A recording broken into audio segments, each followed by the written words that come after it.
అనుకోవటంలో ఎప్పుడూ కూడా సందేహించకండి.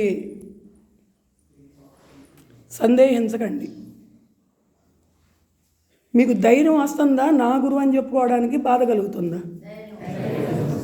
నేను స్టేజ్ మీద పత్రికారి ముందు చెప్పిన, ఇది స్టేజ్ మీద అందరి ముందు మొత్తం ప్రాంగణంలో నా గురువు అని ఒక్కసారి గుండెల మీద చేసుకుని మీరు ఫీల్ అవ్వండి. నా గురువు.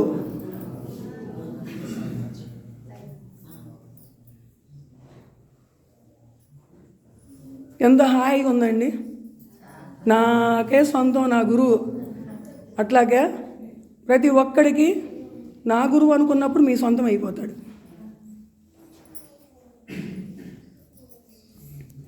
అయితే మనము ఈరోజు అద్భుతంగా ఒక ఆత్మజ్ఞానాన్ని పొందాము.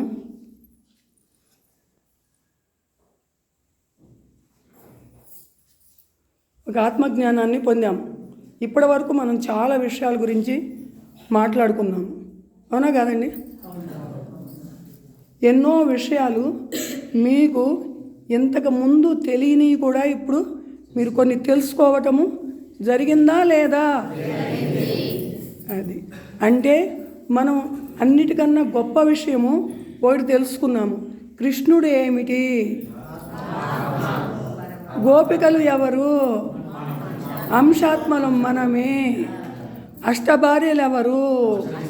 అష్టదిక్కులు. రాధ ఎవరు? ప్రేమ, ప్రకృతి. కృష్ణుడెవరు? ఆత్మ, పరమాత్మ, విశ్వాత్మ, సర్వాత్మ అనుకున్న విషయాలు ఇప్పుడు మనం తెలుసుకున్నాము. తెలియకముందు కృష్ణుడు ఒక రొమాంటిక్ బాయ్, ఒక రొమాంటిక్ హీరో అన్న, ఒక లవర్ బాయ్ అన్న ఒక అపోహలో, చిన్న చూపులో, అంటే ఒక చిన్న జ్ఞానంతో, ఒక దానిలో కలిపిన ఒక అజ్ఞానంతో ఉన్నాము. కానీ ఇప్పుడు మనము వికసించాము. ఆయన గురించి తెలుసుకుని మన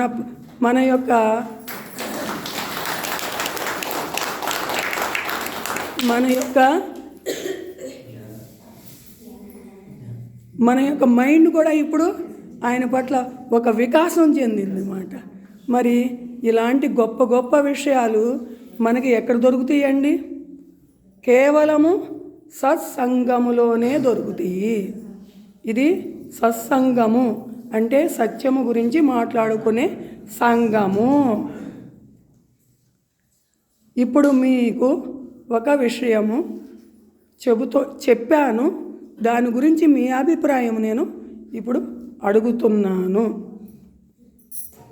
మనము మన ఎదుటవాడికి లాభం చెయ్యకపోయినా పర్వాలేదు, కానీ నష్టం చెయ్యవచ్చా చెయ్యకూడదా?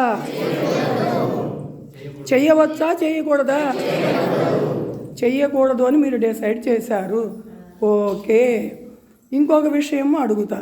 స్పిరిచువాలిటీ అంటే, ఆత్మజ్ఞానము అంటే స్వచ్ఛమైన సత్యమైన జ్ఞానాన్ని పొందటం. అవునా కాదా?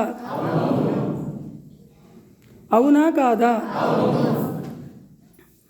మరి అలాంటి జ్ఞానాన్ని మనము అస్తవ్యస్తం చేస్తే మనని ఆ పరమాత్మ క్షమిస్తాడా?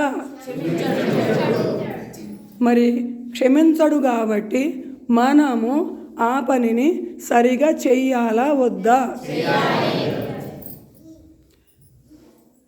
నా దగ్గరికి ఎంతోమంది మనము చెప్పే కొన్ని క్లాసుల వలన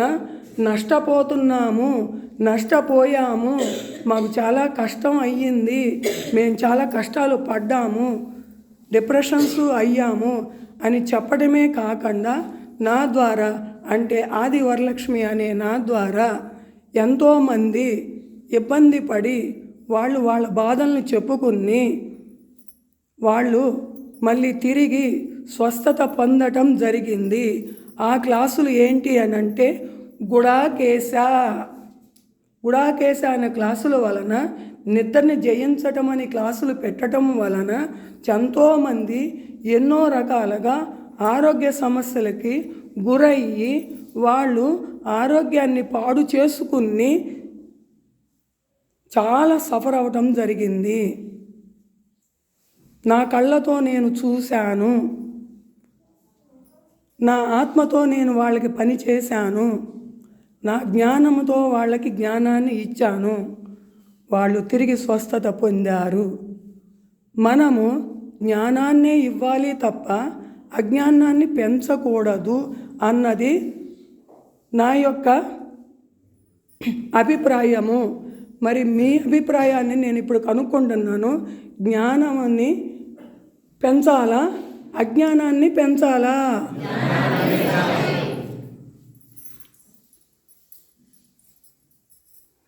జ్ఞానాన్ని పెంచాలి అని అంటే అజ్ఞానాన్ని మనం ఆపాలా వద్దా?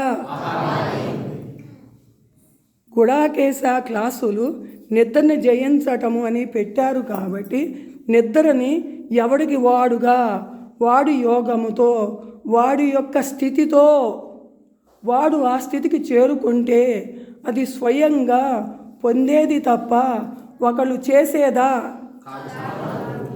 గట్టిగా గట్టిగా చెప్పాలి. ఒకళ్ళు చేసేదా?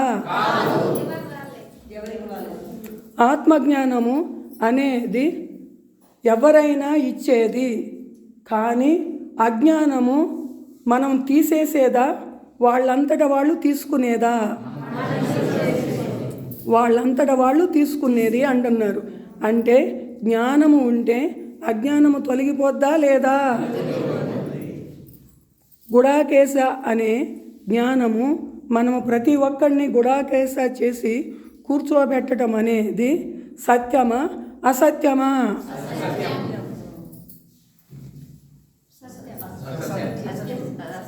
మనము ఎవరిని కూడా గుడాకేశాలు చెయ్యలేము.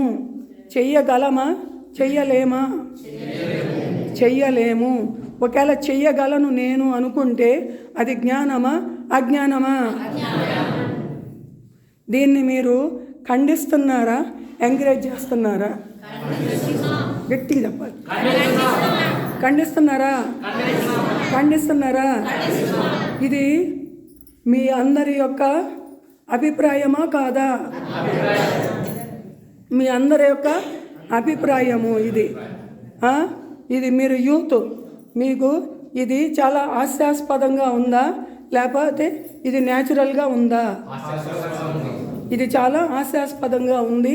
ఇది అన్యాచురల్ అంటున్నారు కదా. నిద్ర లేకపోవటం అనేది అన్యాచురల్. దాని వలన ఆరోగ్యం బాగుంటుందా పాడైద్దా? చూసారా ఇంతమంది? ఎవరన్నారు మేడం మీతో? ఎవరు గుడాకేశా కరెక్ట్ కాదన్నారు? చూపించండి, చెప్పండి అన్నారుగా. ఓయ్ ప్రదీప్, ప్రమోద్, నేను మీకు ఒక సవాల్ ఇస్తున్నా. చూడండి ఎంతమంది ఉన్నారు. దాన్ని తప్పు, అది కరెక్ట్ కాదు అని చెప్పేవాళ్ళు ఇంకా ఎంతోమంది ఉన్నారు. కానీ ఇది ఒక శాంపుల్, మీకు ఇది ఒక శాంపులే, ఏమీ లేదు. ఇది అజ్ఞానము. గుడాకేశ అనేది అజ్ఞానము. గుడాకేశ అనేది అజ్ఞానం. కొత్త వాళ్ళు, ఏమీ తెలియని వాళ్ళు కూడా అది అజ్ఞానము అని మొత్తుకుంటుంటే, నేను 20 సంవత్సరాల నుంచి చేస్తున్నా, 30 సంవత్సరాల నుంచి చేస్తున్నాను. ఓ అజ్ఞాని, ఇప్పటికైనా నువ్వు జ్ఞానిగా మారు. ఇదే మా అందరి యొక్క రిక్వెస్ట్. మేము రిక్వెస్ట్ చేస్తున్నాం. నువ్వు వేరు, మేము వేరు కాదు.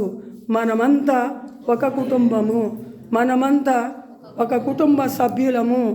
మనం ఎవరన్నా ఒకళ్ళు మన కుటుంబంలో వాడు తెలుసో తెలియకో తప్పు చేస్తే ఇంకొకళ్ళు సరిచేసుకుని సమర్థించుకోవాలి. మనమంతా ఒక కుటుంబ సభ్యులం. The best friends. Bye Pradeep and Pramod. Be careful. Okay.